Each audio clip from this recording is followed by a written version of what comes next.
Kraft presents The Great Gildersleeve.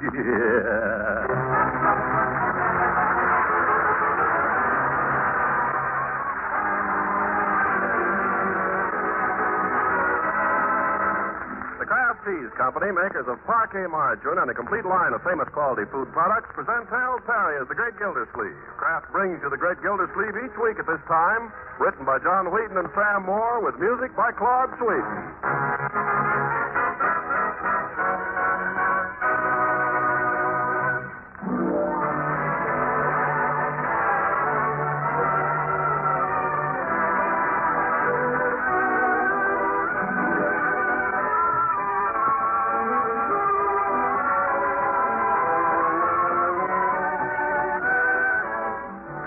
The Great Gildersleeve in just a moment. If you can't take all the time you'd like eating breakfast, well, the next best thing is to pack all the good nourishment you can into your first meal of the day. That's why it's so important for you to include a fine energy food like parquet margarine in every breakfast you eat. Parquet helps provide lots of pep and energy for a hard day's work, and it also contains an important vitamin essential to your daily diet. That vitamin is vitamin A. So every pound you buy has 9,000 units of vitamin A. So get off to a bright start each day with the help of delicious, nourishing parquet margarine. That's P-A-R-K-A-Y, parquet. And remember, parquet margarine is made by Kraft.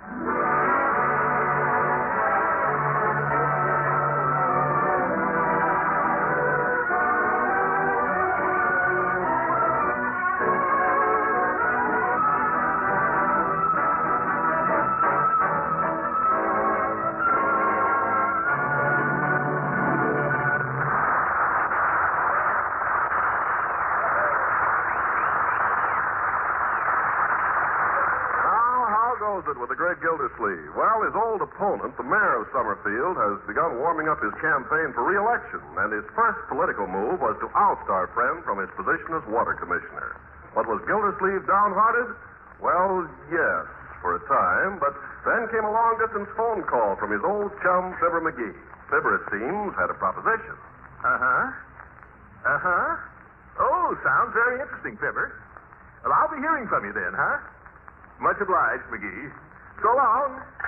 What is it, Unc? McGee and I are going to make $1 million. Unky, darling, you're not joking. Of course I'm not joking. $1 million is nothing to joke about. $1 million. $1 million? That's more than I'm making a year. Yeah. Keep this to yourself, Bertie, and all of you. Mum's the word on this, so we're ready to announce it. Yes, sir. How are you going to knock off it, Unc? We're not going to knock it off, Leroy. We're going into business, McGee and I. Well, what kind of business, Uncle Mort? Manufacturing. An invention of McGee's. Mr. McGee, an inventor? Oh, yes, McGee's a great tinkerer. And a smart little apple, too. He always was, and I always said so. What's he invented? Well, he couldn't tell me over the telephone. The patent is pending. But he's written me a letter all about it. He says it can't miss.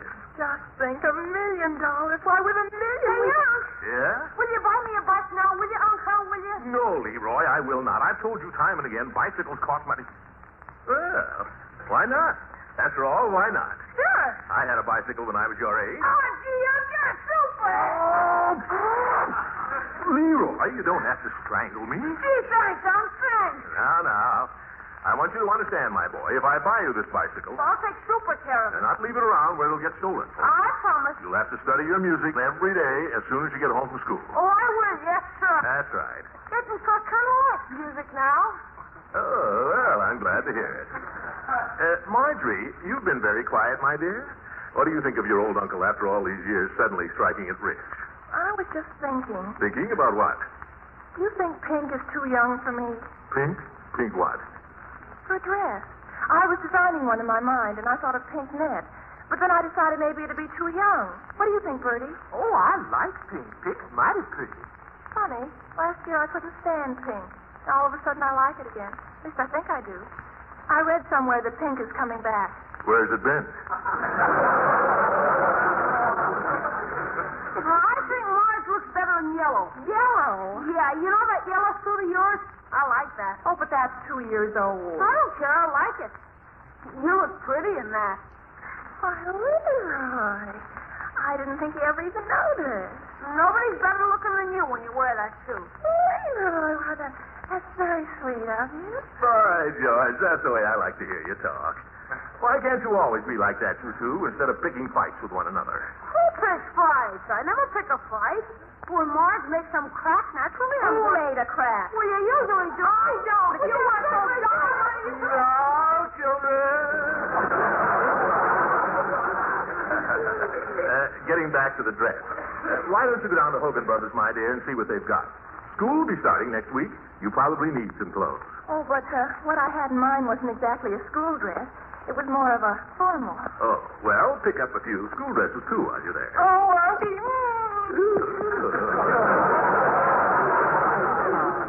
Well, I never got such attention when I was poor. All they love me for is my money.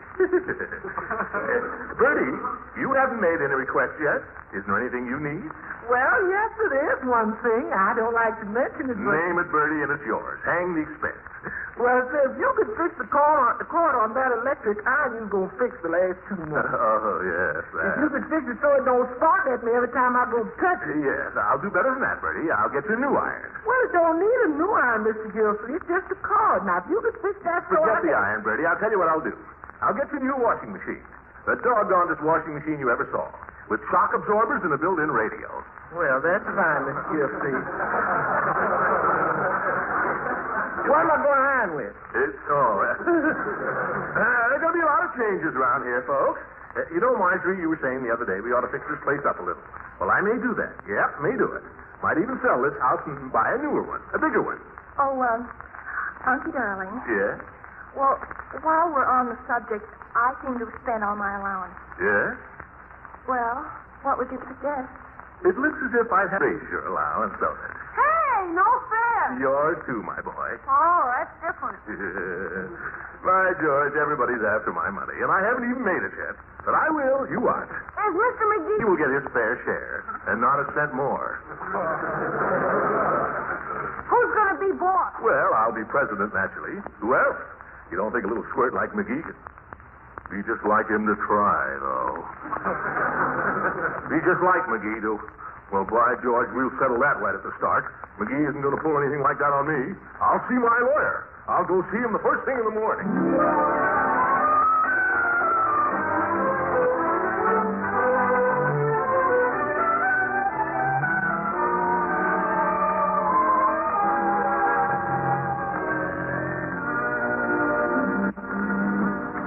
Well, Gildy, glad you dropped in. Hang up your chair and take a hat. No small talk, Judge. I'm in a hurry. I tried to line up a job for you this morning. I'm not interested. I spoke to Frank Babcock. I don't need you speaking to Frank Babcock or anybody else. I'm known in this town. All right, Gildy, all right. Sit down, won't you? I haven't got time to sit down. Do you know how to draw up a partnership contract? Sure I do. Any dumb lawyer can do that. Then I came to the right place. Let's get started. Just wait till I get the form. Who are you going in partners with, Gildy? Oh, a friend of mine from Whistle Vista, Fibber McGee. Oh, yeah. I want you to draw up a partnership contract for me and McGee. Then I've got to find an office right away. All right. What line of business is it going to be? I don't know yet. Not exactly. I'm expecting a letter this afternoon that'll give all the details. All right, I'll leave that blank. How much money are you going to put into it? None of your business. I'm only asking as your lawyer. It's customary for each partner to put in so much money. I don't even know how much McGee's putting in yet. Leave that blank. All right. Name of the firm, McGee and Gildersleeve or Gildersleeve and McGee? I like the second one better. But it's not perfect. Leave that blank. Judge. Yeah? McGee's a pretty nice little fellow, you understand. Yeah? Clever inventor and all that, and I've known him a good long time. One of my best friends. Yeah? Just the same, I wouldn't want him to have too much to say about the business. Can you fix that? I don't know, Gildy. A partnership is an equal proposition. I know, Horace, I know. But can't you slip in some little clause so that if it comes to a showdown, I'm the boss? No, Gildy, it can't be done. Some lawyer. All you know how to do is fill out forms. Well, what do you expect? You don't even know what business you're in. Listen, Judge, McGee has an invention. Now, what kind of an invention does a smart inventor make today? Sure enough, I know. Bang, bang, bang, Judge. Oh. You think you might get some government contracts, Gildy? Do I? That's why I need an office. You want a suite of offices. Possibly. Might need a whole building. Well, I don't know of any whole buildings that are available right now. Might have to build then. On this kind of thing, there wouldn't be any trouble with priorities, you understand? Naturally. See, there's a string of little stores down there next to the... Wait a minute, building. Horace. Gives me an idea. Huh? Why not the Gildersleeve block? I'll occupy one building and we'll rent out the rest. Make a lot of money that way. By golly, I'll see if I can get you an option on that property this morning. Do that, Judge. Say, I just thought of a name for the firm. Throckmorton P. Gildersleeve and Associates. Great. All right, Horace, I'll be in touch with you. In the meantime, keep this under your hat. Don't you worry, Gildy. It's bang, bang, bang. Or possibly boom, boom, boom. So long,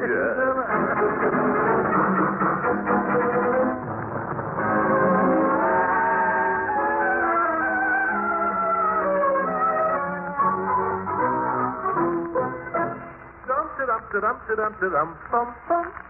Uh-oh, that may be the postman, Bertie. Postman don't ring this Gilsey, but I'll go see. Maybe it's a registered letter. After all, it's important. Good afternoon, Bertie. Afternoon, Miss Ransom. Leela, she's heard I'm rich. Come in, Miss Ransom. You'll find Miss Gilsey in the car. Thank you. Well, good afternoon, Throckmorton. Hello, Leela. I'm not a millionaire yet, you understand. I don't know what you're talking about. Oh, you must have heard. One of the children must have told you. Told me what?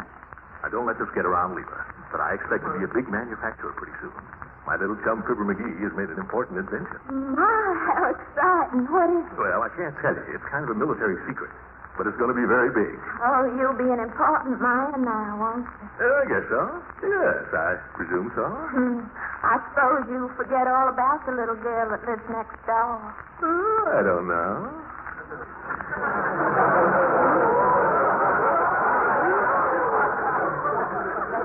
Even a tycoon, Leela.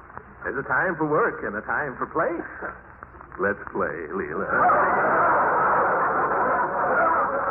Now, Throckmorton, I declare you're dead. Oh, I am now.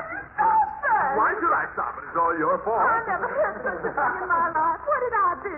You left your ears sticking out. Those little pink ears. Oh, now, get away from me, Throckmorton. Stop it, you hear?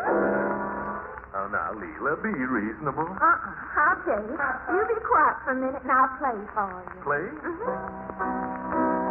Oh, yeah. I know that. Someday I'll find you, moonlight behind you, true to the dream I am dreaming. As I draw near you smile a little smile. For a little while we shall stand hand in hand. I'll leave you never, love you forever. What's the matter? Throckmorton, darling. Oh, no, you don't.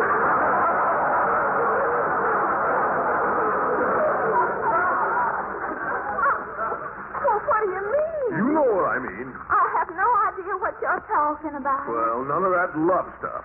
Oh, I mean, we mustn't let this thing get serious. mercy, who's getting serious? Not me, I assure you. Well, as long as that's understood. You know how it is with us tycoons. When we're working, we work hard. When we play, it's all play. What? I don't see anything wrong with that. Yes, Leela, you don't understand.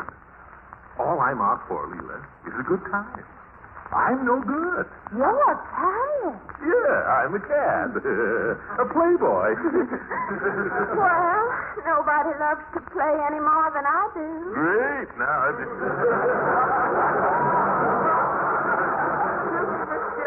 Here's the mail. Mail? Yes, sir. The postman left it at the back door. Oh, thank you, Bertie. Yes, sir. It's a letter from McGee. Oh. All about the invention. Let's see. Dear Frocky, I sure was glad to hear you say you'd go partners with me on my invention. I believe you'll make a barrel of money out of it, and I'm glad you're in on the ground floor. The invention does not use any scarce materials. It can be made of plastics, which is very important. Also, there's a good chance the government will be interested.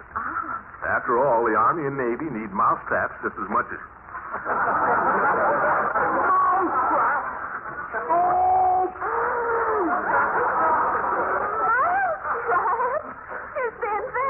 plastic mousetrap. I might have known that's all he'd think of, a rat like McGee. Oh, I'm sorry if you're disappointed. From millionaire to pauper. 5 minutes ago, I was wealthy. Now I'm just anybody. Middle age, looking for a job. Quite a come down, Leela. Did you hear what I said, Leela? Of course I have. It doesn't make any difference to me, Throckmorton. Really, Leela? Of course not, silly. You're the same man you were 5 minutes ago, aren't you? Sure, I guess so. And I'm the same girl. The kind of a girl who believes in sticking by a man when he's in trouble. Leela, maybe I was wrong. I was wrong. I was never cut out to be a playboy. Oh, Throckmorton. Yes, sir. A man should be serious about women. Women are serious business. You think so? I sure do. Now let's get down to business.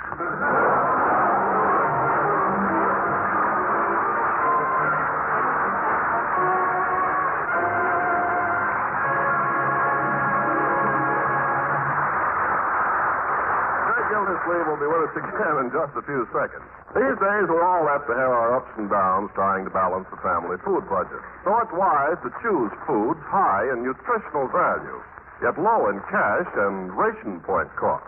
Surely one such food is economical Parquet margarine, the delicious, nourishing spread for bread that's made by Kraft.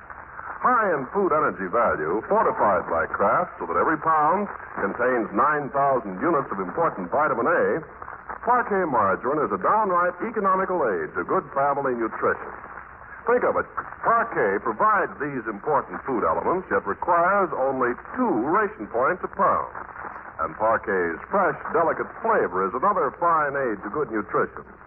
So to keep appetite up, to keep your food budget down, buy economical Parquet. P-A-R-K-A-Y. Remember, delicious, nourishing Parquet margarine is made by Kraft.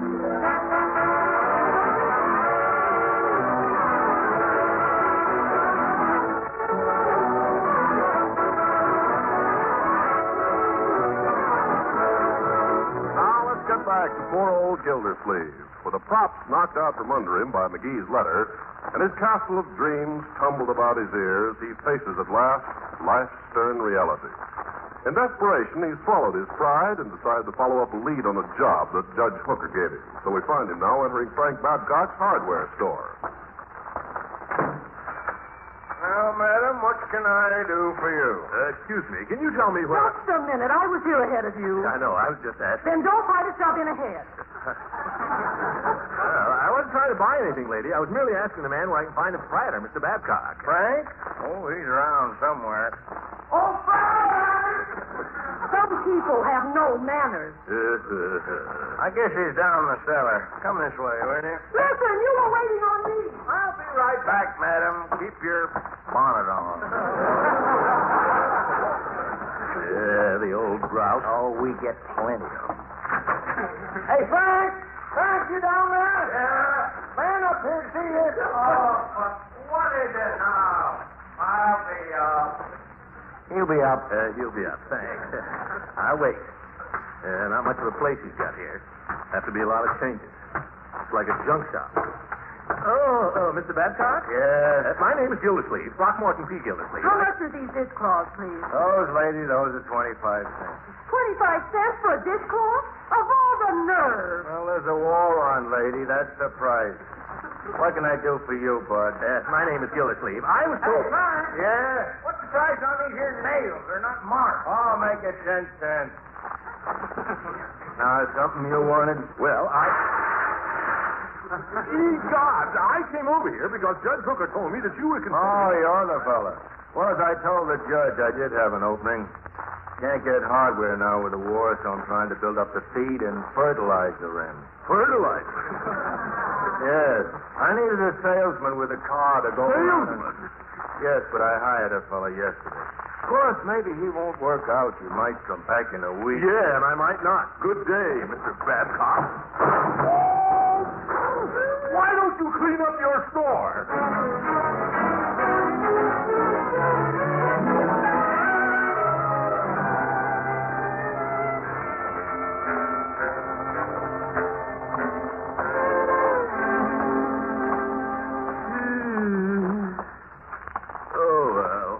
something will turn up.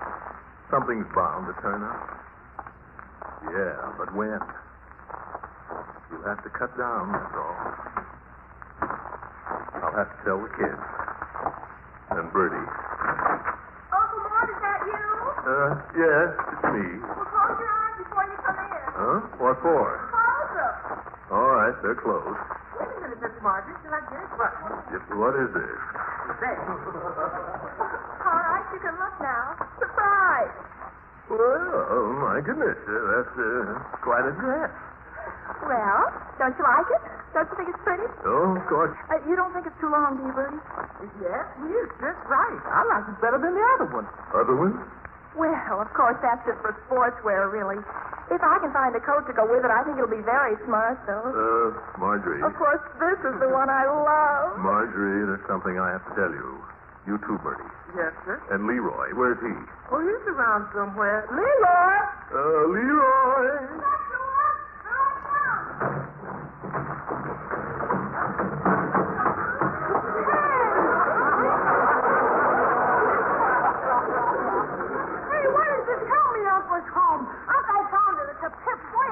You found what? Donald Fred's Bike Shop. This is the one, Uncle. It's a daisy flyer. Balloon tire, stand, new departure brake, and genuine rubber pedals. Boy, you should see it. You want to come down with me now and see it? How about it? Fred said he'd hold it for me. A bell, too. It's got a bell. Yep. Leroy, will you light for a minute? I want to talk to you. Okay, shoot. But after we'll go down and see it, huh? I'm afraid not, my boy.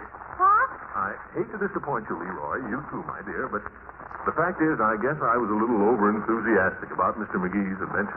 You mean we're not going to make $1 million? I'm afraid not, my boy. Well, don't you care, Uncle Mort. We don't need $1 million. Yeah, what's the difference? So long as we're rich.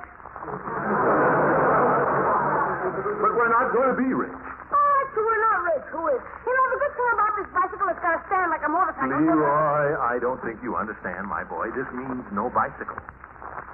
No bicycle? I'm afraid not. We're going to have to cut down all around. Now, I'm giving up cigars. Mr. Gilfreed? Yes, Bertie. I suppose this means I ain't never going to get that iron cord fixed. Bertie, I'll fix that iron cord this very evening, if not tomorrow morning. Now, my dear, that's a very pretty dress, and I'll send it back, Uncle Mort. I'll send both of them back. Well, now, I don't need any dresses. I've got plenty of dresses. I just bought them, that's all. I could choke that McGee. I'll wrap that up for you, Miss Marjorie. It's all right, Bertie. I can do it. So right about the bike. I don't need a bike. I can walk to school. Well, it's very manly of you, my boy. I'm not like some kids, scared to walk to school. I like to walk, doggone it. Need any help there, boy? Oh, I can't stand this. I think I'll go for a little walk. Be right back, folks. Where you going, huh? Oh, just down the corner for a cigar. I thought you were giving up cigars. Well, a very cheap cigar.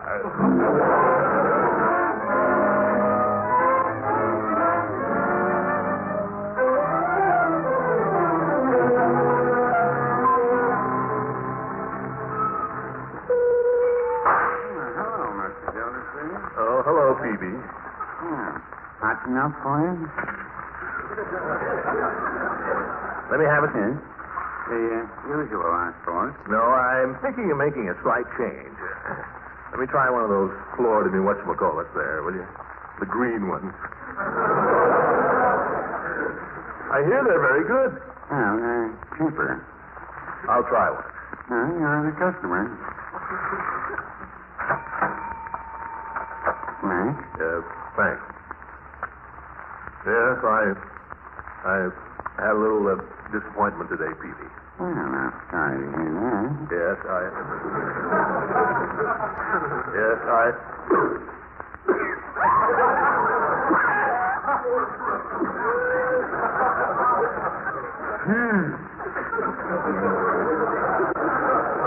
You say you had a disappointment, Mr. Gildersleeve? Yeah, and the cigar is another one.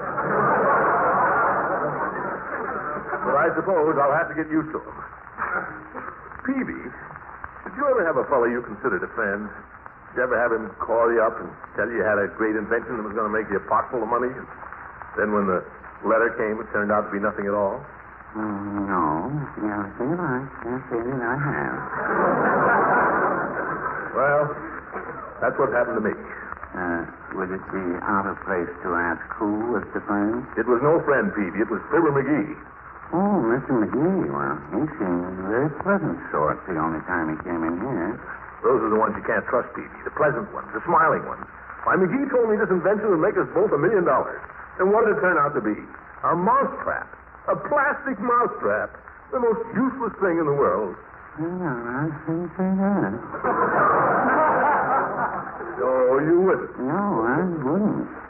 You may not be aware of it, Mr. Gildersleeve, but this country has quite a mouse problem today. Of course, they're keeping it quiet till after the election.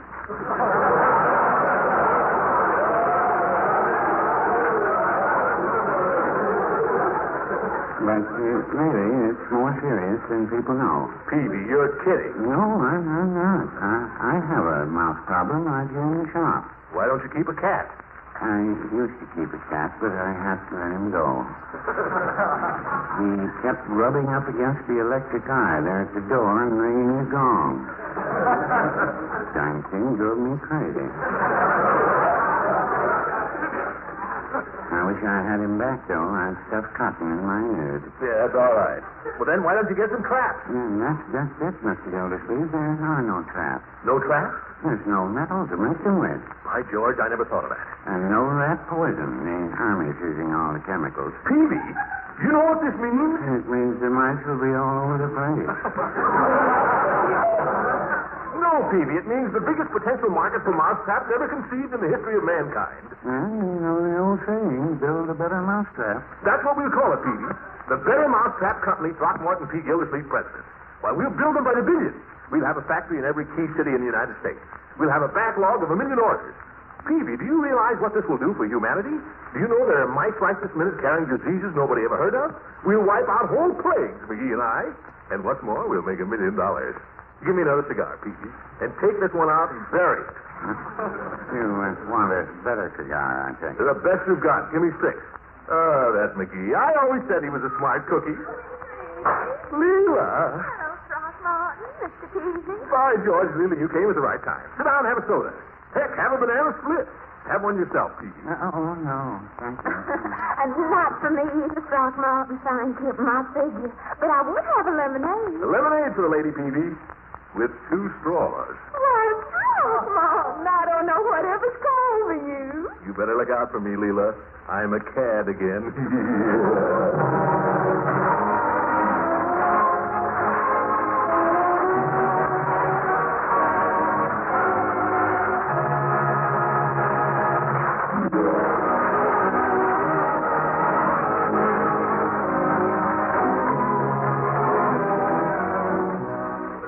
Ladies and gentlemen, don't let all the loose talk you've heard here tonight fool you. The world of the plastic mousetrap and the deep freeze and the electronic cooker may be just around the corner, but it's not here yet. We still have a war on our hands, and one of our greatest dangers is still inflation. It will continue to be a danger until our industries are back on full-time production of all the new things we'd like to buy. And that won't be until after Nimitz and MacArthur have taken Tokyo. Now, you've got to look at it this way. If the cost of living is allowed to go up, the people who will be the hardest hit will be the wives and the families of the men in service, who are living on fixed allotments and not very large ones. So let's not ask for higher wages or raise the prices of the things we have to sell till the war is won and things are back to normal. Victory is coming, but it's not here yet. If we break ranks now, we can still lose this war at home just as surely as if our men deserted at the front. They won't. Will we? Good night, ladies and gentlemen.